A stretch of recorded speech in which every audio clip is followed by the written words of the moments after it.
From rappers acting up in open court to witnesses losing their patience, these are some of the wildest courtroom moments rappers have ever been caught in. Darrell Brooks, better known in his rap persona as Math Boy Fly, turned his city into a chaos when he drove his SUV into the annual Waukesha Christmas Parade on November 21st, 2021.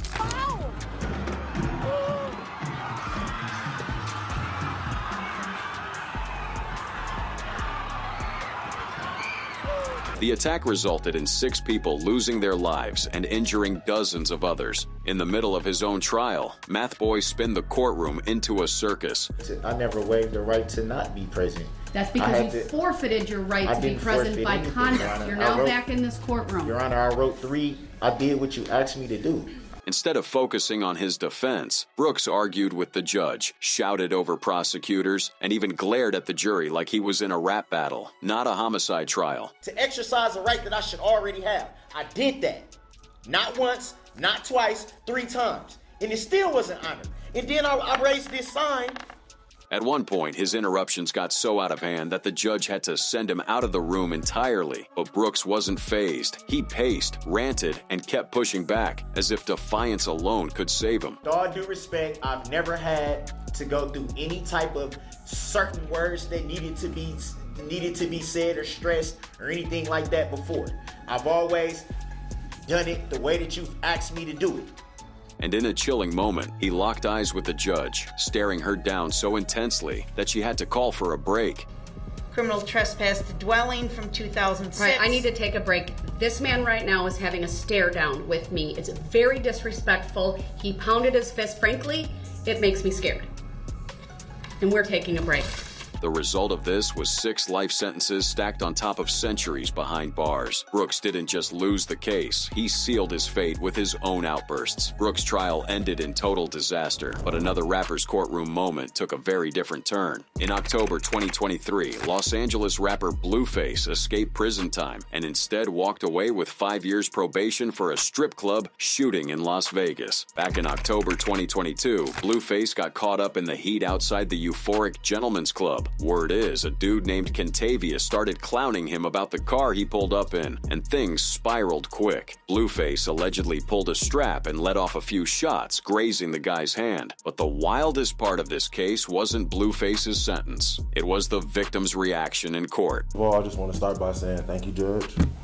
I'm just completely disappointed in this complete process, actually.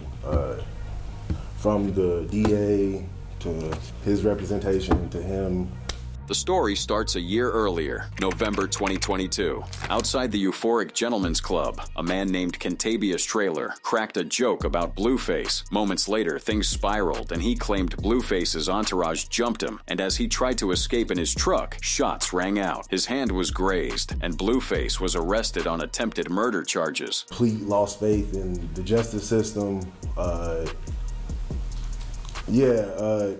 This crime has done nothing but take a toll on my life since the day it happened. I haven't been able to get work. Everything has gone down the drain.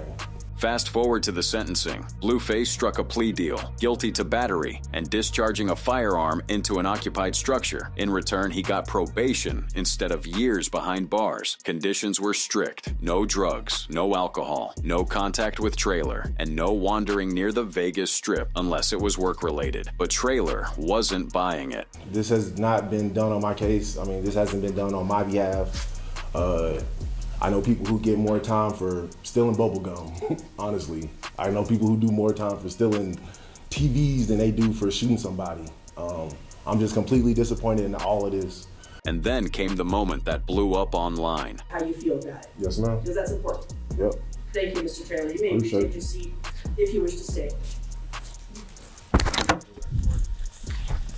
Traylor had whipped out his phone and snapped a selfie with Blueface and his lawyer visible in the background. It wasn't a picture of the judge. It was him inserting himself into the scene, almost like a live commentary on how absurd he felt the outcome was. The clip went viral on X. Blueface's attorneys admitted it was the first time they'd seen something like it in decades of courtroom battles. Maybe it was trolling. Maybe he's secretly a fan. Either way, it turned a serious sentencing into one of the strangest viral courtroom moments in rap history. And just when you thought courtrooms couldn't get any wilder, another rapper made headlines for a very different kind of viral moment. Young Thug, one of Atlanta's biggest rap stars, casually nodded his head, subtly vibing as his song Halftime plays out loud during court proceedings.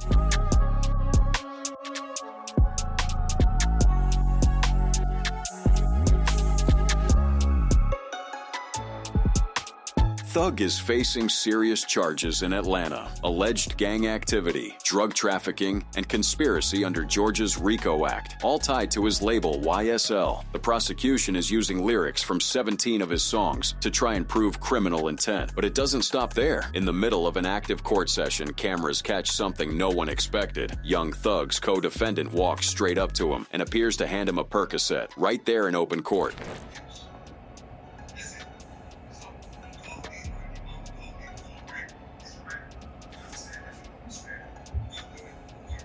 Security zoomed in as prosecutors flagged it immediately, and within seconds, deputies swarmed.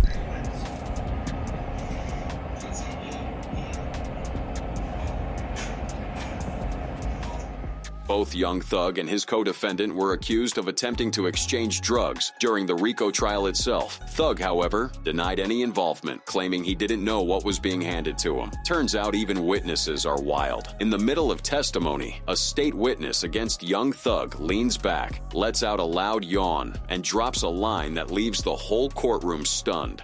With all due respect, man, I'm ready to go back to prison. What do they got to do with me? D'Angelo White, what they got to do with me? With a shrug, he basically tells the judge and attorneys he'd rather serve time than snitch. No fear, no filter, just a full-blown refusal to testify. The world know him. He's a rapper. Now, did you ever know him from Cleveland Avenue area? No. Do you recall telling Detective Dennis, the rapper Young Thug? What the fuck? I ain't telling him. What the hell you talking about, man? The witness, once expected to testify against Thug in the YSL RICO case, refused to cooperate on the stand. Instead, he asked to be sent back to prison, choosing jail time over testifying. To me, all type of relevant questions that ain't got nothing to do with me. I ain't shooting nobody. I ain't rock nobody, man. You feel me? This ain't got nothing to do with me. Judge Ural Glanville, presiding over the sprawling Young Thug YSL trial, had his own breaking point. With endless objections, motions, and secret backroom drama, the pressure was building by the day. I'm not hiding behind anything. You can't hide behind. Yeah, but the thing is, I think you got this information. Somebody disclosed it to you, and that's the only way you could have gotten it. What I got? Because unless you're sitting there. When Thug's lawyer, Brian Steele, refused to explain how he knew about a closed-door meeting between the state and witnesses, Glanville snapped. Then stop. Just stop. Williams' constitutional right under the Georgia Constitution. Just stop at this point in time. Because Article 1, Section 1, you've already said that. You've already said Georgia Constitution, and we have the right to be present. All right, Mr. And we're not waiving anything. His voice cut through the courtroom, sharp and heated, and the room fell dead silent. Who told you? All right, Mr. Steele's in custody, and once he clears the area, we'll go ahead and get started.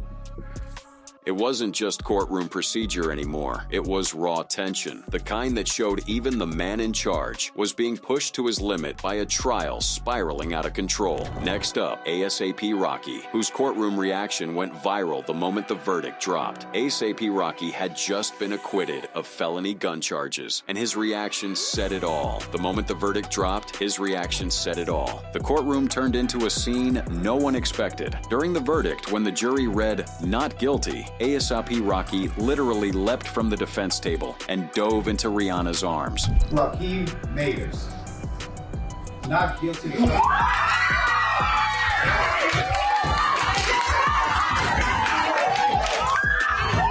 The courtroom couldn't hold back and cheers broke out everywhere. It was a moment of raw human drama, a superstar's freedom hanging in the balance, then snapped back by a verdict. Instead of stiff faces or a somber reaction, what we got was cinema-level emotion in real time. He was on trial in Los Angeles for allegedly firing a semi-automatic weapon during a confrontation. Rocky denied the charges, insisting the gun was a movie prop. After a dramatic 3-week trial, the jury sided with him, and he walked free.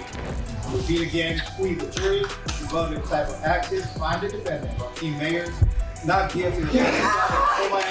But while ASAP Rocky walked out to applause, this next rapper's hearing was a whole different scene. NBA YoungBoy's court hearing turned into chaos, not because of him, but his fans. The virtual courtroom was flooded with people yelling "Free YB" and even heckling the judge. Everyone keep yourselves muted. Free YB. Free YB.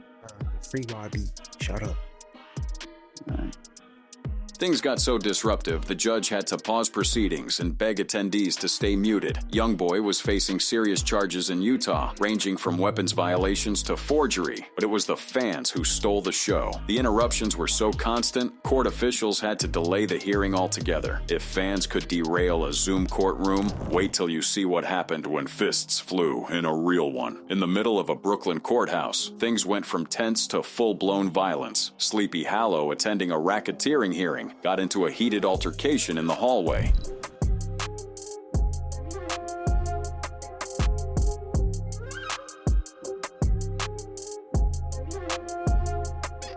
Sleepy Hollow allegedly kicks another man before officers swarmed in to separate them. It looked more like a backstage brawl than a legal proceeding.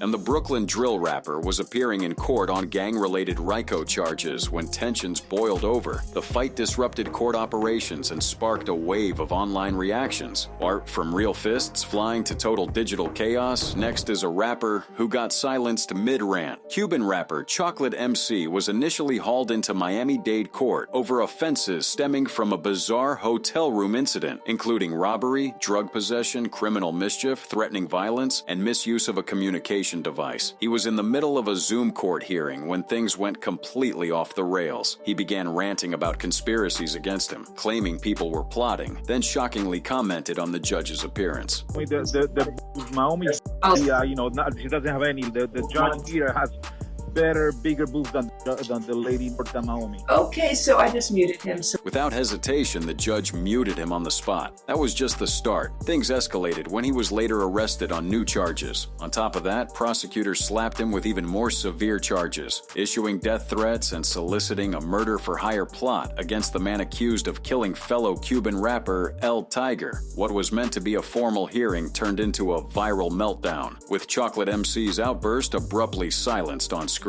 This next moment shows what happens after a rapper hears the verdict. Kodak Black, the Florida-born rapper known for his raw lyrics and repeated run-ins with the law, has become just as famous for his courtroom antics as his chart-topping tracks.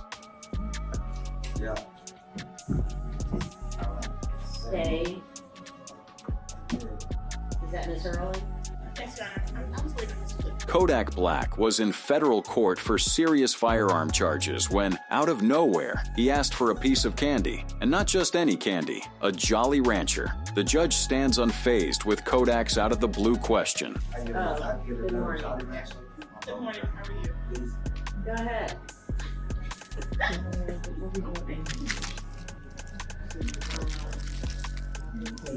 Kodak was facing time for lying on federal forms while buying guns, but at that moment, you wouldn't have known it. The clip instantly went viral, not because of what was said in court, but because of how unbothered Kodak looked while saying it, and while Kodak kept it light with a candy request. This next rapper's courtroom moment was anything but sweet. Suge Knight, the infamous Death Row Records co-founder and a towering figure in West Coast hip-hop history, found himself overwhelmed not by a rival, but by the weight of the law. In January 2015, Suge had run over two men with his truck outside a burger stand in Compton after an argument on the set of the NWA biopic Straight Outta Compton. The incident killed Terry Carter, a well-known local businessman, and seriously injured filmmaker Clee Bone Sloan. Prosecutors charged Suge Suje with murder and attempted murder, arguing that he intentionally used his vehicle as a weapon. I don't know how many people in here, maybe Judge Fiddler has that much money, but we don't, Judge. $25 million. $25 million. During the bail hearing tied to the fatal hit and run, the courtroom turned chaotic. When the judge set his bail at a staggering $25 million, Sug stood silent for a moment, then suddenly collapsed, right in front of the stunned courtroom. We're taking him to the hospital now, and the problem is still the blood clots to the lung, but it's really... His bail hearing wasn't just about money. It was about whether one of hip-hop's most feared moguls would ever see freedom again. Knight's legal team claimed he suffered from diabetes and a panic attack brought on by the overwhelming stress. But many saw it as a dramatic display from a man used to commanding fear. Suge crumbled under the courtroom pressure. But this next rapper sat through his trial with a grin. YNW Melly, the Florida rapper known for blending melodic hooks with dark storytelling, didn't seem phased, even with his life on the line. Melly was in court because back in October 2018, prosecutors say he and fellow rapper Cortland, YNW Bortland, Henry carried out a cold-blooded setup against two of their own, Christopher, YNW Juvie, Thomas Jr., and Anthony, YNW Sakisser Williams. Investigators allege Melly shot both men inside a Jeep. Then he and Bortland staged the scene to look like a drive-by shooting, even taking the bodies to a hospital while sticking to the cover story.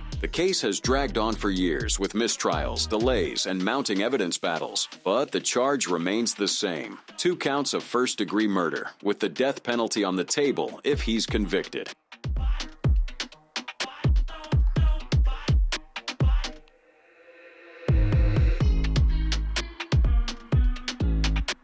In the middle of the high-profile double murder trial, prosecutors laid out the case. Melly allegedly shot and killed his 2 closest friends, then staged a drive-by to cover it up. The state is seeking the death penalty. But inside the courtroom, Melly was seen smiling, whispering jokes, and even laughing, just feet away from the grieving families of the victims.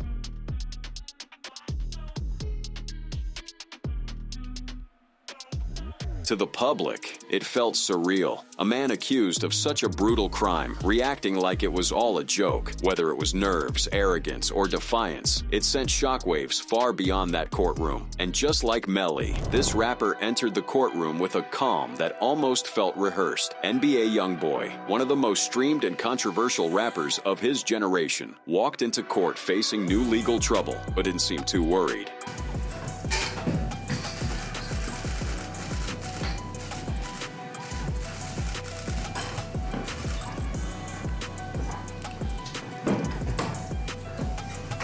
He's been charged in a prescription fraud case, allegedly using fake identities to pick up promethazine, the same drug often mixed in lean. But instead of pushing back, YoungBoy waived his right to a preliminary hearing with a faint smirk on his face, signaling he's either confident or just used to the courtroom routine by now.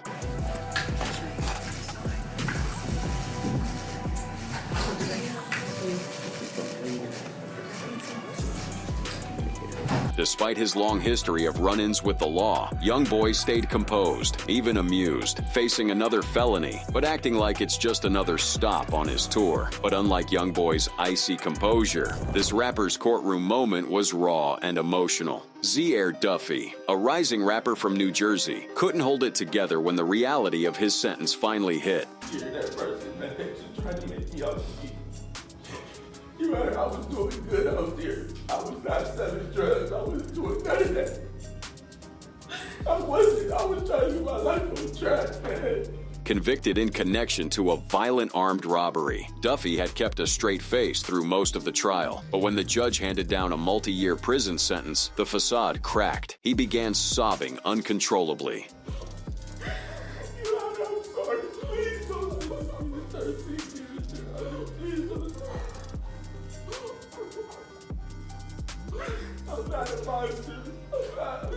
The courtroom sat stunned. A young artist, full of potential, now breaking down under the weight of his own decisions, caught on camera in a moment where rap, reality, and remorse collided. From emotional collapse to emotional resistance, this witness's turn on the stand wasn't marked by tears, but by tension. Lil Woody, whose real name is Kenneth Copeland, was in court because he's a central figure in the sweeping YSL RICO case that prosecutors say ties Young Thug's label to organized crime in Atlanta. Woody himself had already faced charges ranging from aggravated assault and possession of a firearm by a convicted felon to gang-related offenses, and at one point he was even accused of plotting to kill rapper YFN Lucci while Lucci was locked up. By the time of the trial, Woody had struck a cooperation deal, making his testimony crucial to the state's attempt to paint YSL as a violent criminal enterprise. Lil Woody finally took the stand, but it doesn't go as prosecutors had hoped. Is your response you don't recall?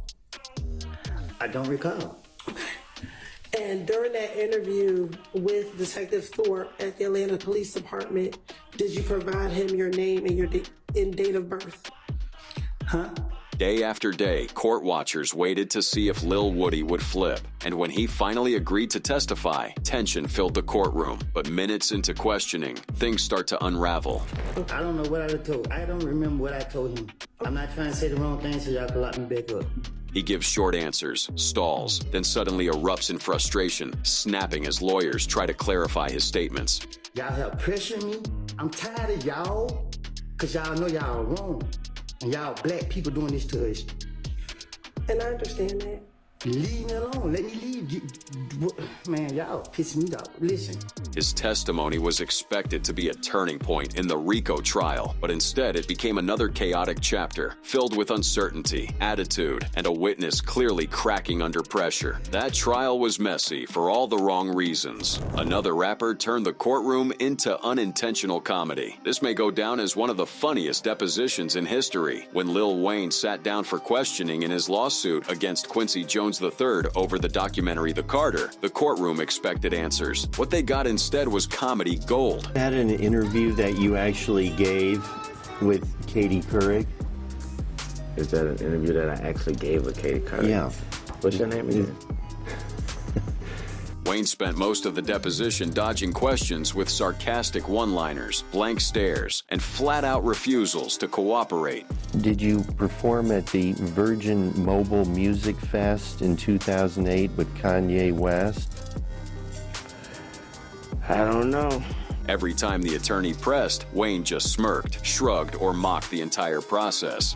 Well, how would you describe it if you had to? It seemed like he was bored out of his mind. Like to portray yourself as... I just answered that and said that I don't like to portray myself as nobody. Okay. I completely be Dwayne Michael Carter Jr. I don't portray myself as anything. But things took a darker turn when Wayne leaned forward and made what sounded a lot like a threat to the attorney questioning him. Do you like He can't save you, right? In the real world. That guy right there. He can't save you in the real world. Just so you know. What does that mean? I don't have to elaborate. The judge allowed it to continue, but the room knew the line had been crossed. What was supposed to be a straightforward legal proceeding turned into a mix of comedy, tension, and disbelief. Proof that even in a deposition, Lil Wayne can turn the room upside down.